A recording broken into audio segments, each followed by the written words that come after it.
আপনাদের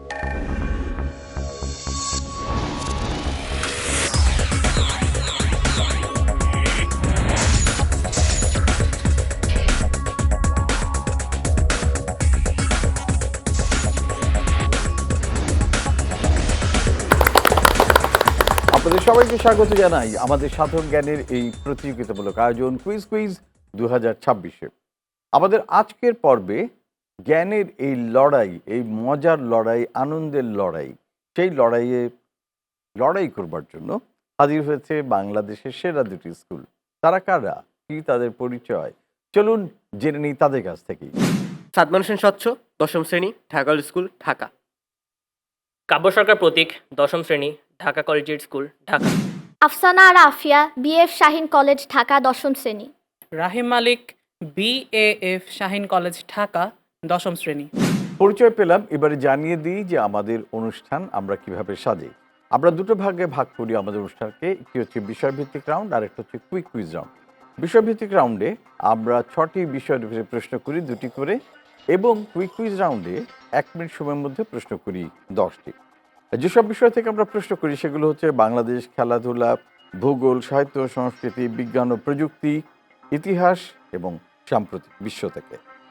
আমাদের অনুষ্ঠানের নম্বর বন্টনের ব্যাপারটা হচ্ছে বিষয়ভিত্তিক রাউন্ডে প্রতিটি সঠিক উত্তরের জন্য থাকে 10 নম্বর, ভুল হলে জরিমানা 5। আর কুইক কুইজ রাউন্ডে 5 নম্বর, সঠিক উত্তরের জন্য ভুল হলে কোনো জরিমানা হয় না। এই হচ্ছে আমাদের খেলার নিয়ম। তো দুদলের রেডি, একদিকে আছে বিএএফ শাহিন কলেজ ঢাকা এবং অন্যদিকে ঢাকা কলেজিয়েট স্কুল ঢাকা। তো দেখা যাক আজকের এই দুদলের জ্ঞানের এই লড়াই কেমন জমে ওঠে। প্রথমে যে বিষয় থেকে প্রশ্ন করব সেটি হচ্ছে বাংলাদেশ। বাংলাদেশ থেকে প্রথম প্রশ্ন আসছে, পর্দায় দেখতে পাচ্ছি কিশোর কিশোরীদের জন্য সাইবার অপরাধ প্রতিরোধে 13219 একটি শর্ট কোডের একটি প্ল্যাটফর্ম, যেখানে এই 13219 নম্বরে ফোন করে কিশোর কিশোরীরা তাদের উপরে সংঘটিত কোনো অপরাধকে তারা রিপোর্ট করতে পারেন, জানাতে পারেন। আমরা জানি যে বর্তমান যুগে সাইবার বুলিং বা অনলাইনে হয়রানি কিশোর কিশোরীদের জন্য খুবই একটা বড় আতঙ্কের ব্যাপার। কেবলমাত্র কিশোর না, কিশোরীরা সবচেয়ে বেশি সাইবার বুলিংয়ে ভুগছে ইদানিং। তো বাংলাদেশের নড়াইল জেলার একদল তরুণ মিলে এই হয়রানি রুখতে একটি মোবাইল অ্যাপ এবং বিশেষ সংস্থা তৈরি করেছেন। এটি ভুক্তভোগী কিশোর কিশোরীদের আইনি সহায়তা ও মানসিক সমর্থন দিয়ে থাকে এবং সাইবার অপরাধীদের আইনের আওতায় আনতে সাহায্য করে। প্রশ্ন হচ্ছে, এই অলাভজনক সাহসী সংস্থাটির নাম কি? দুদল ইবাজার প্রেস করেছেন সবার আগে Dhaka collegiate school Dhaka. Cyber teen. Cyber teen. Teen, okay, cyber teen. এ পাশে রয়েছে BF Shaheen college Dhaka, moon alert. Moon alert. আচ্ছা, মুন অ্যালার্ট তো হচ্ছে একটা অ্যাপসের নাম। আমরা জানতে চাচ্ছি সংস্থাটির নাম কি, কোন সংস্থা এটিকে তৈরি করেছে, কোন সংস্থা এই কাজটি করছে। এই অলাভজনক এবং সাহসী সংস্থাটির নাম কি? শিশু এবং নারী নির্যাতন প্রতিরোধ সংস্থা। আচ্ছা, দেখে নিই আমাদের কম্পিউটারকে বলে দুদল দুটো আলাদা উত্তর দিয়েছেন। নিশ্চয়ই কোনো একজন ভুল তো হবেন না, কিন্তু দলই ভুল। দেখি আমাদের কম্পিউটারকে বলে। আমাদের কম্পিউটার বলছে কিশোর কিশোরীদের এই তথ্য প্রযুক্তি ভিত্তিক সাইবার বুলিং এবং অপরাধের বিষয়ে প্রতিকার জানাতে যারা কাজ করছে তারা হচ্ছে আসলে cyber teens. Very well done, Dhaka collegiate Dhaka, একেবারে সঠিক উত্তর। সাইবার টিনস, যেখানে এই প্ল্যাটফর্মে টিনেজার যারা, কিশোর কিশোরী যারা, তারা তাদের পরিচয় গোপন রেখে তাদের জীবনে ঘটে যাওয়া বিভিন্ন সাইবার অপরাধের বিরুদ্ধে অভিযোগ জানাতে পারে। এবং এই সংস্থাটি জাতীয় এবং আন্তর্জাতিকভাবে অলরেডি সাইবার বুলিংয়ের বিরুদ্ধে একটি মডেল হিসেবে স্বীকৃতি পেয়েছে।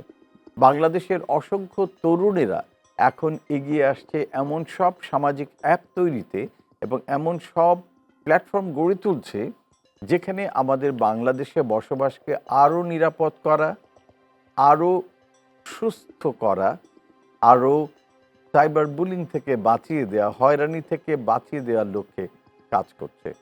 অভিনন্দন সাইবার টেন্স এমন চমৎকার একটি কাজ করার জন্য। দুঃখিত বিএফ শাহিন কলেজ, আপনাদের উত্তর ভুল, জরিমানা হয়ে গেল 5। চলে যাই প্রথম প্রশ্নের পরে দ্বিতীয় প্রশ্নে। দেখি দ্বিতীয় প্রশ্নে হয়তো আপনারা নম্বর পেয়েও যেতে পারেন। দ্বিতীয় প্রশ্ন আসছে পর্দায়। আমাদের প্রশ্ন হচ্ছে যে প্রাচীন ভারতের এই সুবিশাল সাম্রাজ্যটি হিমালয় থেকে মহীশূর এবং উত্তর পশ্চিম আফগানিস্তান পর্যন্ত বিস্তৃত ছিল। চন্দ্রগুপ্ত মৌর্যের হাত ধরে এই সাম্রাজ্যের সূচনা হলেও রাজা অশোকের সময় এটি তার শ্রেষ্ঠত্বে পৌঁছায়। এই সাম্রাজ্যের রাজধানী ছিল পাটলিপুত্র, যেটাকে বর্তমানে পাটনা বলা হয়। প্রাচীন বাংলার একটি বড় অংশ এই শক্তিশালী সাম্রাজ্যের অন্তর্ভুক্ত ছিল। প্রশ্ন হচ্ছে আমরা কোন সাম্রাজ্যের কথা বলছি? সাম্রাজ্য।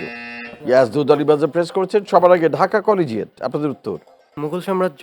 মুঘল সাম্রাজ্য। ঢাকা কলেজ স্কুল বলছেন মুঘল সাম্রাজ্য। দেখি বিএএফ শাহিন কলেজ কি বলেন? গুপ্ত ডাইনেস্টি। গুপ্ত সাম্রাজ্য, তাই তো? আচ্ছা, দেখে নিই সঠিক উত্তর কোনটি, মুঘল নাকি গুপ্ত নাকি অন্য কিছু। আমাদের কম্পিউটার বলছে এই সাম্রাজ্যটি হচ্ছে মৌর্য সাম্রাজ্য। প্রশ্নের মধ্যেই উত্তর দেয়া ছিল এবং আমি আবারও বলেছিলাম চন্দ্রগুপ্ত মৌর্যের হাত ধরে এই সাম্রাজ্যের সূচনা। আমরা উত্তর বলেই দিয়েছিলাম, একটু খেয়াল করলেই দুদলই 10 নম্বর করে পেতে পারতেন। দুঃখিত, দুদলে দিয়েছেন ভুল উত্তর এবং দুদলের জরিমানা হয়ে যাচ্ছে 5 নম্বর করে। আমাদের ইতিহাস বইতে এটা আছে, তাই না? অলরাইট, একটু প্রশ্নটা ভালো করে খেয়াল করলে অনেক সময় উত্তর দেয়া যায়। চলে যাই বাংলাদেশ বিভাগ থেকে আমাদের পরের বিভাগে, যেটি হচ্ছে ইতিহাস। ইতিহাস বিভাগে প্রথম প্রশ্নে আমরা একজন সম্রাটের কথা জানতে চাই। মুঘল সাম্রাজ্যের তৃতীয় এই সম্রাট, তাকে বলা হয় ড্যাশ দ্য গ্রেট।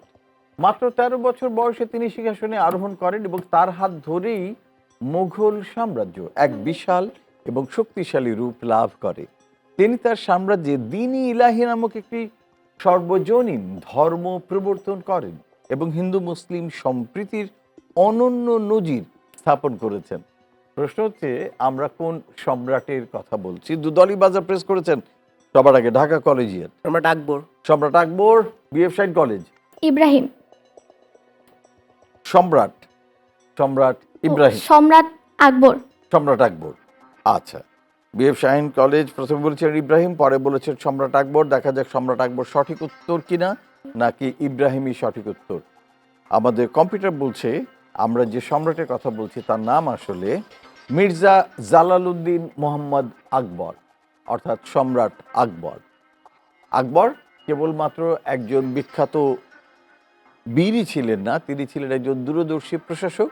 তার প্রবর্তিত ভূমি রাজস্ব ব্যবস্থা এবং প্রশাসনিক কাঠামো পরবর্তী কয়েকশো বছর অনুসরণ করা হয়েছিল এবং তিনি ছিলেন শিল্পের এক দারুণ সমঝদার এবং রাজসভায় তিনি জ্ঞানীগুণীদের কদর করতেন এবং সেখানে মিলন মেলা হতো জ্ঞানীগুণী মানুষদের। ভেরি ওয়েল ডান, দুদলই সঠিক উত্তর দিয়েছেন, দুদলই পেয়ে যাচ্ছেন 10 নম্বর করে। এবারে আরেকজন খুব গুণী মানুষের কথা জানতে চাইবো, তার ছবি প্রথমে দেখে নিই। আচ্ছা, ছবি দেখেই বাজার প্রেস করেছেন সাথে সাথে ঢাকা কলেজিয়েট স্কুল। আমরা উত্তরটা দিই। আমরা উত্তরটা নেবার আগে একটু প্রশ্নটা ডিটেল বলি। সেটা হচ্ছে তাকে বলা হয় যে হিন্দুস্তানি ধ্রুপদী সঙ্গীতের ইতিহাসে তিনি সম্রাট।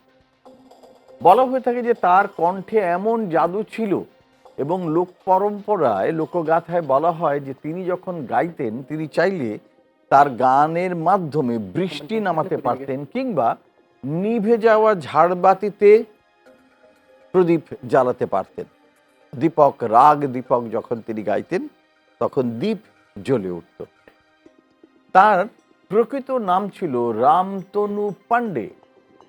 সম্রাট আকবরের রাজসভার নবরত্নের অন্যতম এই ধ্রুপদী সঙ্গীতের সম্রাট। এক সম্রাটের দরবারে আরেক সম্রাট। প্রশ্ন হচ্ছে এই ধ্রুপদী সঙ্গীত সম্রাটের নাম কি? দুদলি বাজার প্রেস করেছেন আবারও ঢাকা কলেজিয়েট। সবার আগে তানসেন। তানসেন। আচ্ছা, দেখে নি শাহিন কলেজ কি বলেন। টানসেন টেনেসা। টানসেন টেনেসা। তানসেন টেনেসা। জি। আচ্ছা, দেখে নিন আপনাদের উত্তর সঠিক কিনা। আমাদের কম্পিউটার বলছে তিনি হচ্ছেন আসলে মিয়া তানসেন। তার পুরো নাম হচ্ছে মিয়া তানসেন। তিনি ছিলেন আধুনিক ভারতীয় শাস্ত্রীয় সঙ্গীতের অন্যতম পথপ্রদর্শক এবং অনেক নতুন রাগ তিনি তৈরি করেছিলেন, যেমন দরবারি, কানাড়া, মিয়াকি মালহার। হ্যাঁ, এবং সঙ্গীতে তার দক্ষতা মুঘল আমলের শিল্পকলাকে এক অনন্য উচ্চতায় নিয়ে গিয়েছিল। শাস্ত্রীয় সঙ্গীতে তার অবদানের জন্য তাকে এখনো সবাই শাস্ত্রীয় ধ্রুপদী সঙ্গীতের সম্রাট হিসেবে শ্রদ্ধা জানান, মিয়া তানসেন। ইতিহাস বিভাগ থেকে দুটো প্রশ্ন শেষ হয়ে গেল। চলে যাই আমাদের পরবর্তী বিষয়ে, যে বিষয়টি হচ্ছে বিজ্ঞান ও প্রযুক্তি। বিজ্ঞান ও প্রযুক্তি থেকে প্রশ্ন আসছে। পর্দায় দেখতে পাচ্ছি একজন মানুষের ছবি। তিনি একজন প্রযুক্তিবিদ, একটি টেক জায়ান্টের তিনি কর্ণধার, এবং স্পেশালি এই আর্টিফিশিয়াল ইন্টেলিজেন্স যখন থেকে শুরু হয়েছে তখন থেকেই তার প্রতিষ্ঠানটি বিশ্বের সবচেয়ে দামি প্রতিষ্ঠানের একটিতে পরিণত হয়েছে। এবং বলা হয়ে থাকে যে মাইক্রোসফট বা অ্যাপল তার চাইতেও তার প্রতিষ্ঠানের মূল্য এখন অনেক বেশি। তারা মূলত গেমারদের জন্য একসময় জিপিইউ, গ্রাফিক্যাল প্রসেসিং ইউনিট তৈরি করতেন বা গ্রাফিক্স কার্ড তৈরি করতেন, কিন্তু বর্তমানে এআই, আর্টিফিশিয়াল ইন্টেলিজেন্স মডেল প্রশিক্ষণের জন্য যে সুপার পাওয়ারফুল চিপ লাগে, যেটাকে H100 বা ব্ল্যাক ওয়াল বলা হয়, সেটা তৈরিতে তারা অনন্য এবং শ্রেষ্ঠ। জেনসেন হুয়াং, যার ছবি আমরা দেখতে পাচ্ছি, এটা তার নাম। প্রশ্ন হচ্ছে, চিপস তৈরিতে, এই জিপিইউ তৈরিতে পারদর্শী, দক্ষ এবং তার মাধ্যমে সবচেয়ে বেশি অর্থ উপার্জনকারী এই প্রতিষ্ঠানটির, হার্ডওয়্যার কোম্পানিটির নাম কি? সবার আগে বাজার প্রেস করেছেন Dhaka collegiate school. Nvidia. Nvidia graphics hardware. আমরা গেমস খেলার সময় সবাই এনভিডিয়ার একটা গ্রাফিক্স হার্ডওয়্যার পেলে খুব খুশি হয়ে যাই। তখন গেমসটা একদম স্মুথলি খেলা যায়। ভিডিও দেখার ক্ষেত্রে, ভিডিও রেন্ডারিং এবং ভিডিও গেমস খেলার ক্ষেত্রে কাজ করে এনভিডিয়া। দেখে নিই এটি সঠিক উত্তর কিনা। আমাদের কম্পিউটার বলছে yes, absolutely Nvidia, very well ডান। বলা হচ্ছে এনভিডিয়ার এই গ্রাফিক্স প্রসেসিং ইউনিট বা জিপিইউ ছাড়া বর্তমানে বড় কোনো আর্টিফিশিয়াল ইন্টেলিজেন্ট কোনো সিস্টেম তৈরি করা প্রায় অসম্ভব। এবং আর্টিফিশিয়াল ইন্টেলিজেন্সের এই স্বর্ণযুগে চিপ তৈরির মাধ্যমে তারা পুরো টেক ইন্ডাস্ট্রির সর্বোচ্চ স্থানে এখন অবস্থান করছে এনভিডিয়া। ভেরি ওয়েল ডান, অ্যাবসলিউটলি রাইট আনসার। দেখি এনভিডিয়াকে তো চিনতে পারলেন এই জেনসেং হুয়াংয়ের মাধ্যমে, দেখি পরের মানুষটিকে চিনতে পারেন কিনা। তার ছবি আসছে এখন পর্দায়। বিখ্যাত এই মানুষটিকে বলা হয় আকাশচুম্বী অট্টালিকার জনক। তার আগে কেউ কখনো সাহস করেনি অনেক উঁচু দালান তৈরির, আকাশচুম্বী দালান তৈরির। তাকে বলা হয়ে থাকে বিংশ শতাব্দীর শ্রেষ্ঠ স্ট্রাকচারাল ইঞ্জিনিয়ার। তার আবিষ্কৃত টিউব স্ট্রাকচার পদ্ধতি ব্যবহার করে আমেরিকার বিখ্যাত উইলিস টাওয়ার এবং জন হনকক সেন্টার নির্মিত হয়েছে, যা সিভিল ইঞ্জিনিয়ারিংয়ের জগতে চিরদিনের জন্য এর ইতিহাসকে বদলে দিয়েছে। তিনি বাংলাদেশের সন্তান। প্রশ্ন হচ্ছে, বিশ্ববিখ্যাত এই বাংলাদেশের সন্তান, স্থপতি হিসাবে যিনি সারা বিশ্বের গর্ব, আমাদের বাংলাদেশের গর্ব, তার নাম কি? দুদলি বাজার প্রেস করেছেন সবার আগে ঢাকা কলেজিয়েট। ইরফান খান বা ফজলুর রহমান খান। ইরফান খান বা ফজলুর রহমান খান। বিএফ শাহিন কলেজ, ফজলুর রহমান খান। ফজলুর রহমান খান একই উত্তর দিয়েছেন। দেখিনি তিনি আসলেই ফজলুর রহমান খান কিনা। আমাদের কম্পিউটার বলছে অবশ্যই তিনি Fazlur Rahman Khan. Very well done. Fazlur Rahman Khan, সংক্ষেপে তাকে সবাই FR খান বলে ডাকেন। তিনি বিশ্বের বিশাল সব অট্টালিকার তার এই প্রযুক্তির কল্যাণে নির্মাণ করা সম্ভব হয়েছে, যেমন বুর্জ খলিফা, তাই না? উঁচু বিল্ডিং হিসেবে আমরা সবাই দুনিয়া দেখতে যাই, একটা পর্যটন কেন্দ্র, কিন্তু তার কনসেপ্ট ব্যবহার করে বুর্জ খলিফা তৈরি হয়েছে। তিনি শিকাগোর আকাশ পথ বদলে দিয়েছিলেন।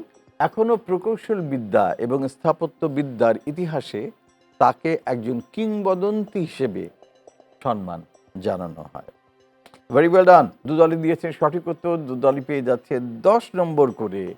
আর এর সাথে শেষ হলো বিষয়ভিত্তিক রাউন্ড। চলে যাব পরের রাউন্ডে, যেটি হচ্ছে শিল্প, সাহিত্য, সংস্কৃতি। একজন বিখ্যাত লেখকের ছবি আমরা দেখব, যিনি বাংলাদেশের একজন অন্যতম সেরা লেখক। বিশেষ করে রম্য রচনা এবং ভ্রমণ কাহিনী জগতে তিনি এক অপ্রতিদ্বন্দ্বী নাম। তার ভাষা জ্ঞান ছিল বিস্ময়কর। তিনি 15টিরও বেশি ভাষায় পারদর্শী ছিলেন। তার শ্রেষ্ঠ কাজ হিসেবে বিবেচিত হয় কাহিনী দেশে দেশে, তার একটা ভ্রমণ কাহিনী, যেখানে তিনি কাবুলে বেড়াতে গিয়েছিলেন এবং সেই বেড়াতে যাবার পর সেখানে তিনি ছিলেন বেশ কিছুদিন। সেখানকার সমাজকে দেখেছেন, সেখানকার সাধারণ মানুষকে দেখেছেন, মানুষের জীবনকে দেখেছেন এবং সেই সমাজ, সেই জীবনকে তিনি তার এই ভ্রমণ কাহিনীতে তুলে ধরেছেন অসাধারণভাবে। এবং হাসির ছলে জীবনের গভীর সত্যকে তুলে ধরা এই লেখকের নাম কি? দুদলী বাজার প্রেস করেছেন, সবার আগে বাজার প্রেস করেছেন আবারও Dhaka collegiate school, Syed Mustafa Ali. Syed Mustafa Ali. BF Shaheen school, Syed Mustafa Ali. Syed Mustafa Ali. দেখে নি তিনি সৈয়দ মুস্তফা আলীকে আমাদের কম্পিউটার বলছে তিনি অবশ্যই সৈয়দ মুস্তফা আলী। ভেরি ওয়েল ডান। তার লেখায় তিনি যেহেতু বহু ভাষাবিদ ছিলেন, বিভিন্ন ভাষায় পাণ্ডিত্য ছিল তার, সেই জন্য তিনি তার লেখায় কিন্তু অনেক শব্দ ব্যবহার করেছেন, যেমন আরবি ব্যবহার করেছেন, ফার্সি ব্যবহার করেছেন, ইংরেজি, সংস্কৃত, এই সমস্ত ভাষা ব্যবহার করে তার রচনার ভেতরে একটা অনন্য বৈশিষ্ট্য তৈরি করেছেন এবং অনেক এই বাইরের শব্দ, বিদেশি শব্দকে তিনি বাংলা ভাষায় প্রচলন করতে সুযোগ করে দিয়েছেন। তার জনপ্রিয় চরিত্র আব্দুর রহমান, এক পাঠান নাগরিক, তিনি আজও আমাদের খুব প্রিয়। তার রসবোধ অসাধারণ। আমরা স্কুলের বইতে পড়েছি না রসগোল্লা, এই গল্পটি কি কেউ পড়েছি? স্যার রসগোল্লা নেই, তবে প্রবাস বন্ধু আছে। প্রবাস বন্ধু, জি। আচ্ছা। আমরা আরেকটি খুব চমৎকার তার অসাধারণ একটি জীবনবোধের গল্প আছে, যেখানে একজন পণ্ডিত ক্লাস নিতেন এবং সেখানে লাট সাহেব, অর্থাৎ তখনকার দিনে ইংরেজ শাসক যিনি ছিলেন ওই এলাকার, বলা হতো যে তার কুকুরের রক্ষণাবেক্ষণের জন্য খরচ হতো 75 টাকা। সেই কুকুরটা 3টে পা ছিল।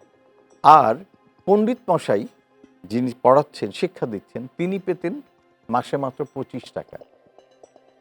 তখন তিনি ছাত্রদের বলছেন যে বলতো যে আমার যে অবদান সেটা লাট সাহেবের কুকুরের কটা ঠ্যাঙের সমান।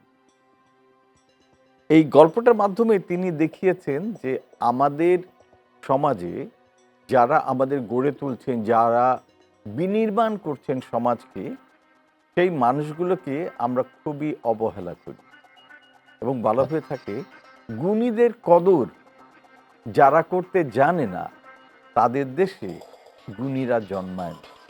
এটা আমাদের জন্য খুবই দুঃখজনক একটা ব্যাপার এবং এই ব্যাপারটাই হাস্যরসাত্মকভাবে মুজতবা আলী তার গল্পে তুলে ধরেছেন। মুজতবা আলীর পরিচয় পেলাম, এবারে আরেকজনের পরিচয় দেখি বলতে পারেন কিনা। তিনি একজন আন্তর্জাতিক লেখক, ফরাসি কবি, তিনি পেশাদার বৈমানিক। তার জীবনের শ্রেষ্ঠ কাজ হিসেবে বিবেচিত হয় 1943 সালে প্রকাশিত একটি ছোট বই, যা বিশ্বের 500রও বেশি ভাষায় অনুদিত হয়েছে। বইটিতে একজন ছোট রাজকুমারের গল্প আছে। ছোট্ট রাজকুমার, সেই রাজকুমার বন্ধুত্ব, ভালোবাসা এবং জীবনের গভীর দর্শন প্রকাশিত হয়েছে সেই গল্পে।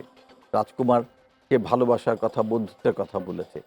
দ্বিতীয় বিশ্বযুদ্ধের সময়ে তিনি প্লেন নিয়ে আকাশে উঠছিলেন, সে সময় নিখোঁজ হয়ে যান, যেটা একটা অমীমাংসিত রহস্য। প্রশ্ন হচ্ছে এই যে রাজকুমারকে নিয়ে, ছোট্ট রাজকুমারকে নিয়ে লেখা এই লেখকের নাম কি? আচ্ছা, যদি নাম নাও বলতে পারেন, তার যে বিখ্যাত উপন্যাসটির কথা বলছি, ছোট্ট রাজকুমারকে নিয়ে যে উপন্যাসটি, সেই উপন্যাসের নাম এটি যদি বলতে পারেন। লেখক কিংবা তার যে বিখ্যাত উপন্যাসের কথা বলছি সেই উপন্যাসের নামটি যদি বলতে পারেন। বাংলা ভাষাতেও এই বইটি অনুদিত হয়েছে, বাংলা একাডেমি থেকে এটি বেরিয়েছে, মনে হচ্ছে না কারো কাছে আছে। প্রশ্নের মধ্যে উত্তর ছিল, দেখে নিই আমাদের কম্পিউটার কি বলে। তার নাম হচ্ছে আতোয়া দাসা তেগজুফেরি এবং যে বইটি তিনি লিখে বিশ্বখ্যাতি অর্জন করেছেন তার নাম হচ্ছে দ্য লিটল প্রিন্স, ছোট্ট রাজকুমার।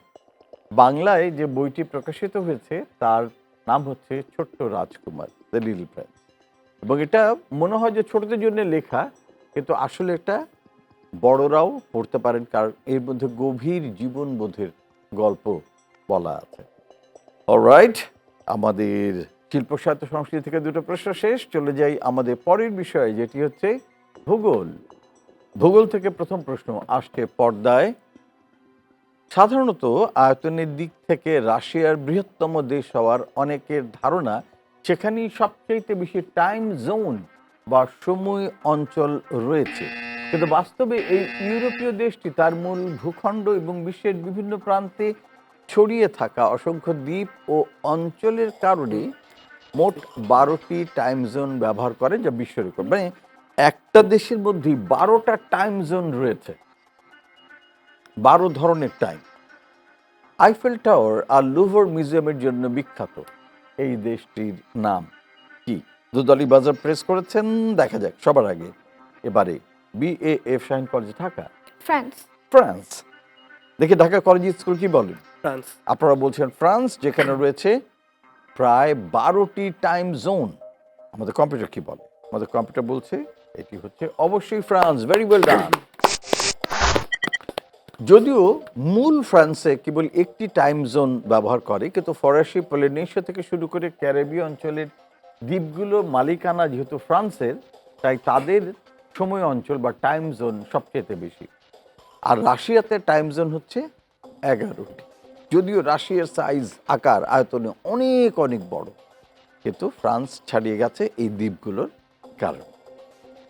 অলরাইট, পরের প্রশ্নে চলে যাই। দেখি এটি বলতে পারেন কিনা। প্রকৃতি নিয়ে প্রশ্ন। আমরা একটি বনভূমি দেখতে পাচ্ছি। দক্ষিণ আমেরিকার এই দেশটির পৃথিবীর প্রায় 17টি মেগা ডাইভার্স দেশের তালিকায় শীর্ষে অবস্থান করছে। মেগা ডাইভার্স কি? মেগা ডাইভার্স হচ্ছে এমন একটা জায়গা বা দেশ যেখানে পৃথিবীর অধিকাংশ উদ্ভিদ এবং প্রাণীর প্রজাতি বাস করে। অর্থাৎ পৃথিবীতে যত ধরনের উদ্ভিদ আছে বা প্রাণী পাওয়া যায়, তার অনেকগুলো এখানে পাওয়া যায়, যা জীববৈচিত্র্যের এক বিশাল ভাণ্ডার।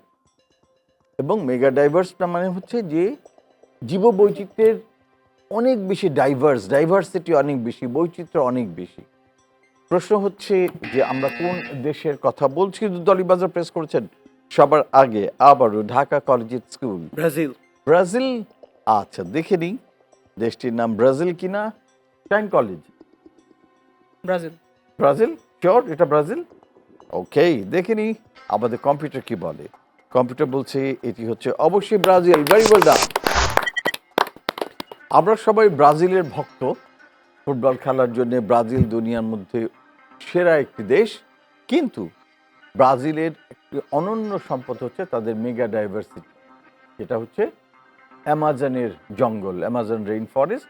এবং এরকম একটা সম্পদশালী rain forest, mega diverse rain forest পৃথিবীর আর কোথাও এমন করে নেই। এবং এটাকে বলা হয়ে থাকে যে পৃথিবীর হৃৎপিণ্ড, অক্সিজেন সরবরাহ করে এই অ্যামাজন। অলরাইট, দুদলই দিয়েছে সঠিক উত্তর। দুদলই পেয়ে যাচ্ছেন 10 নম্বর করে। প্রকৃতি থেকে আমরা এবারে চলে যাব পরের বিষয়ে, এবং পরের বিষয়টি হচ্ছে খেলাধুলা। খেলাধুলা থেকে প্রথম প্রশ্ন আসছে দেশি খেলাধুলায়। এটি বাংলার একটি অত্যন্ত জনপ্রিয় এবং প্রাচীন গ্রামীণ খেলা, যা মূলত ছোট ছোট ছেলেমেয়েরা বেশি খেলে থাকে, এবং আমরাও ছোটবেলায় এই খেলাটা অনেক খেলেছি। আর সেটা হচ্ছে মাটিতে চক দিয়ে দাগ কেটে কয়েকটা ঘর তৈরি করা হয়। এরপরে একটি মাটির ভাঙা হাড়ি বা চ্যাপ্টা পাথরের টুকরো, যাকে স্থানীয়ভাবে গুটি বলে, সেটাকে দিয়ে আমরা লাফিয়ে লাফিয়ে এক ঘর থেকে অন্য ঘরে পার করি। প্রশ্ন হচ্ছে এই খেলাটির নাম কি? দুদলই বাজার প্রেস করেছেন। আমি শিওর যে দুদলই খেলেছেন এটি। আবারও সবার আগে ঢাকা কলেজ স্কুল। এক্কা দুক্কা। এক্কা দুক্কা। দোক্কা। দেখি এটা এক্কা দোক্কা কিনা। শাহীন কলেজ, তারাও বাজার প্রেস করছেন। শাহীন কলেজ, আপনাদের উত্তর একা দুকাই। এক্কা দোক্কা। আচ্ছা, শাহীন কলেজের মাথায় আরো বেশ কিছু উত্তর ছিল, কিন্তু তারা সেটি দেননি। কয়েকটার মধ্যে কনফিউজ হচ্ছে আর কি, এর জন্য যে কোনো একটাতে স্টিল হয়েছে। আচ্ছা, শেষ পর্যন্ত একটা হয়েছেন, কিন্তু হতেও পারে যে সেটাই ছিল সঠিক উত্তর। দেখা যাক। সঠিক হলে 10 নম্বর, কিন্তু ভুল হলে জরিমানা। সঠিক হলে 10 নম্বর, কিন্তু যদি ভুল হয়ে যায় তাহলে জরিমানা 5। Answer কি এখন এখন আর চলে যাবে? বদলানোর সুযোগ পাবেন না, জরিমানা 5 হয়ে যাবে ভুল হলে, এবং আপনাদের জরিমানা 5 হচ্ছে না। অ্যাবসলিউটলি রাইট আনসার, এক্কা দোক্কা, বা অনেকে এটাকে গুটি খেলাও বলেন। এক্কা দোক্কা বাংলার লোকজ সংস্কৃতির একটি অবিচ্ছেদ্য অংশ। শারীরিক ভারসাম্য এবং মনোযোগ বাড়ানোর জন্য চমৎকার একটি খেলা। আসলে ছোটবেলায় আমরা যত ধরনের খেলা খেলেছি, আমরা ভাবি যে এটা পুরোটাই মজার খেলা, বিনোদনের খেলা। আসলে খেলতে খেলতে আমাদের শারীরিক গঠনটা আসলে তৈরি হয়ে যায়, আমাদের স্ট্রাকচার তৈরি হয়।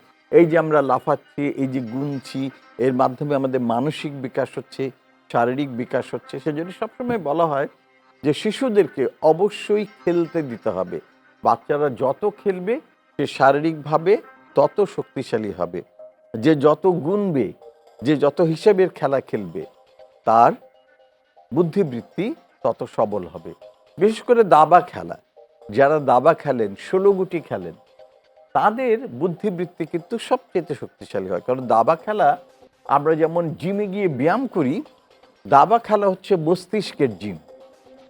সুডুকো মস্তিষ্কের জিম, অঙ্ক করা মস্তিষ্কের জিম, মস্তিষ্কের ব্যায়াম।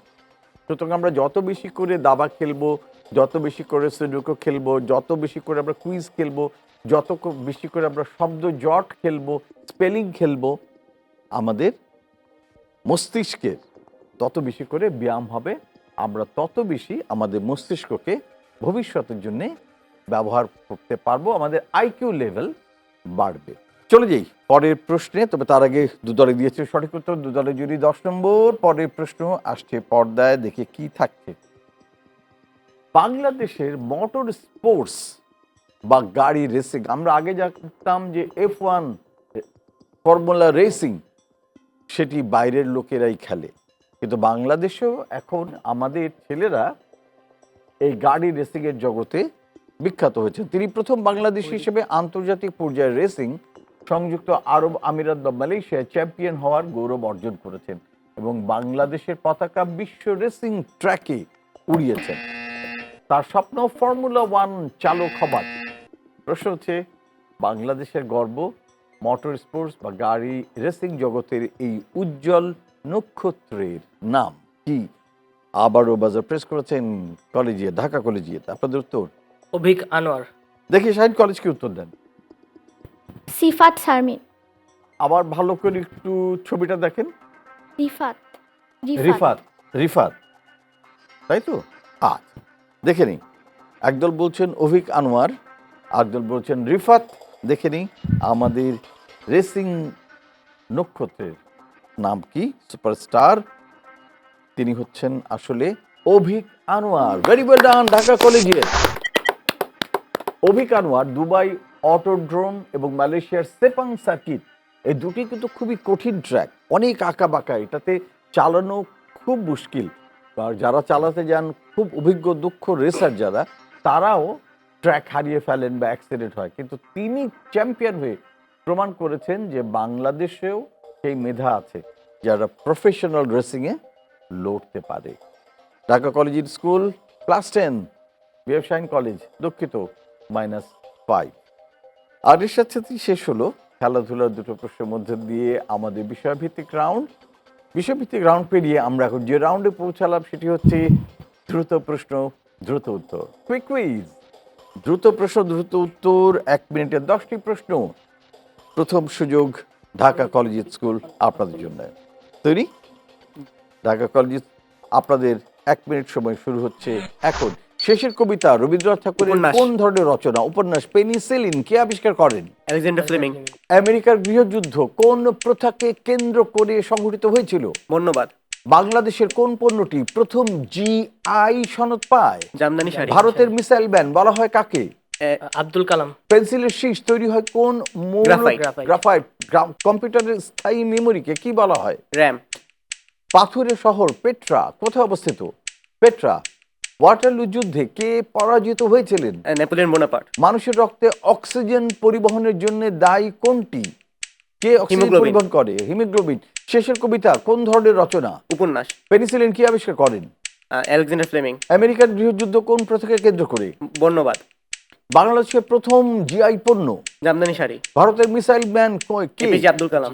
পেন্সিলের শীষ তৈরিতে গ্রাফাইট। গ্রাফাইট। কম্পিউটারের স্থায়ী মেমরি? রোম। রম। পাথরের শহর পেত্রা কোথায় অবস্থিত? ওয়াটারলু যুদ্ধে কে পরাজিত হয়েছিল? Napoleon Bonaparte. মানুষের রক্তে অক্সিজেন পরিবহন করে কে? কে দায়ী? হিমোগ্লোবিন। হিমোগ্লোবিনের সাথে সাথে শেষ হয়ে গেল 1 মিনিট সময়। সবগুলো প্রশ্ন উত্তর দিয়েছেন, কিন্তু তার মধ্যে কটা সঠিক হলো দেখি আমাদের কম্পিউটার আমাদেরকে বলে দিক। আমাদের কম্পিউটার বলছে শেষের কবিতা উপন্যাস, পেনিসিলিন আলেকজান্ডার ফ্লেমিং আবিষ্কার করেন, আমেরিকান গৃহযুদ্ধ হয়েছিল দাস প্রথাকে কেন্দ্র করে, জিআই পণ্য প্রথম হচ্ছে জামদানি শাড়ি, ভারতের মিসাইল ম্যান হচ্ছেন এপিজে আব্দুল কালাম, পেন্সিলের শীষ তৈরি হয় গ্রাফাইট থেকে, কম্পিউটারের স্থায়ী মেমোরিকে বলা হয় রম, রিড অনলি মেমরি, পাথরের শহর পেত্রা বা পেট্রা হচ্ছে জর্ডান, ওয়াটারলু যুদ্ধে পরাজিত হয়েছিলেন নেপোলিয়ন বোনাপার্ট, এবং মানুষের রক্তে অক্সিজেন পরিবহন যারা করে যে মূলত দায়ী সে হচ্ছে haemoglobin. Brilliant Dhaka collegiate school 9টি প্রশ্নেরই একদম ঠিক ঠিক জবাব দিয়ে দিয়েছেন। অতএব ঢাকা কলেজিয়েট পেয়ে যাচ্ছেন 45 নম্বর।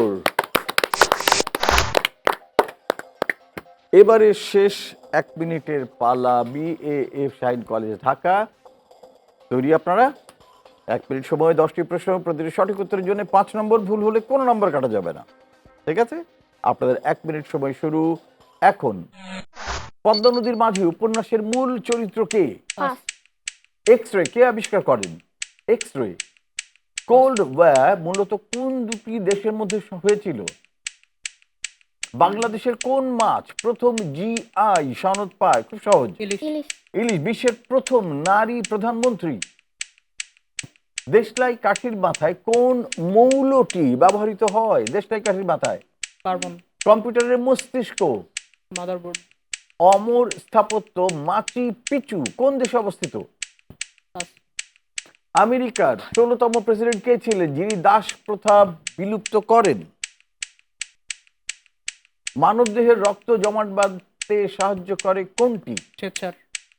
শ্বেত রক্তকণিকা। শ্বেত রক্তকণিকা। পদ্মা নদীর মাঝি উপন্যাসের মূল চরিত্র? এক্স-রে। পদ্মাবতী। এক্স-রে কে আবিষ্কার করেন?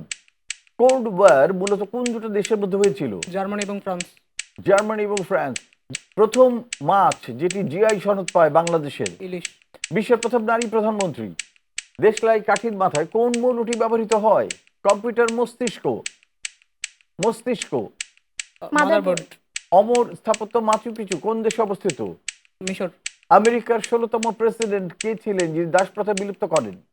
মানবদেহে রক্ত জমাট বাঁধতে সাহায্য করে কি? শ্বেত রক্তকণিকা। শ্বেত রক্তকণিকা। এর সাথে শেষ হয়ে গেল 1 মিনিট সময়। দেখে নিই কটি প্রশ্নের সঠিক উত্তর দিলেন বিএএফ শাহিন কলেজ। 10টির মধ্যে পদ্মা নদীর মাঝি উপন্যাসের মূল চরিত্র হচ্ছে কুবের। এক্স-রে আবিষ্কার করেন উইলহেম রঞ্জেন, তার নাম অনুসারে এটাকে রঞ্জন রশ্মি বলা হতো, রঞ্জন রে। কোল্ড ওয়ার এটা ছিল আমেরিকা এবং সোভিয়েত ইউনিয়নের মধ্যে যুদ্ধ, ঠান্ডা যুদ্ধ। প্রথম জিআই পণ্য মাছ সেটি হচ্ছে ইলিশ। বিশ্বের প্রথম নারী প্রধানমন্ত্রী শ্রীলঙ্কার সিরিমাভো বন্দরনায়েকে। কম্পিউটারের দেশলাই কাঠির মাথায় যে মৌলটি ব্যবহৃত হয় সেটি হচ্ছে লাল ফসফরাস। কম্পিউটারের মস্তিষ্ক বলা হয় সিপিইউ কে। মাদারবোর্ড একটা পার্ট, কিন্তু সিপিইউ হচ্ছে এর সেন্ট্রাল প্রসেসিং ইউনিট, সেটা হচ্ছে এর মস্তিষ্ক। মাচু পিচু হচ্ছে পেরুতে। 16তম প্রেসিডেন্ট দাস প্রথা যিনি বিলুপ্ত করেন তিনি আব্রাহাম লিঙ্কন, এবং রক্ত জমাট বাঁধতে সহায়তা করে প্লেটিলেট অনুচক্রিকা। দেখা যাচ্ছে আমরা একটি প্রশ্নের সঠিক উত্তর পেয়েছি। অতএব বিএফ শাহিন কলেজ আপনারা পেয়ে যাচ্ছেন 5 নম্বর। আর এই 1 মিনিট সময়ের মধ্যেই শেষ হলো আমাদের আজকের কুইজের প্রশ্ন করবার পালা। আপনারা যারা আমাদের সাথে যোগাযোগ করতে চান তাদের জানিয়ে দিই খুব সহজেই যোগাযোগ করতে পারেন। কুইজ রয়েছে সোশ্যাল মিডিয়া প্ল্যাটফর্মে। চাইলে আপনারা ফেসবুকে গিয়ে সার্চ দেবেন কুইজ পেয়ে যাবেন। আমাদের সাবস্ক্রাইব করুন। আপনার যদি কোনো কিছু জানা থাকে প্রশ্ন করুন। আমাদের পুরনো এপিসোডগুলো দেখতে কিংবা কোনো বিষয় জানতে সরাসরি আমাদের পেজের সাথে সংযুক্ত হয়ে যান। আর আপনাদের স্কুলের অনেকেই রয়েছেন যারা যোগ দিতে চান কুইজে, তাদের জন্য যা করতে হবে বলে দিই। সেটি হচ্ছে যে আপনার স্কুল থেকে প্রথমে 2 জন কুইজার নির্বাচিত করুন এবং একটি দল গড়ুন। 6ষ্ঠ থেকে 10ম শ্রেণীতে পড়ুয়া এমন 2 জনকে নিয়ে কুইজ দল গঠন করুন।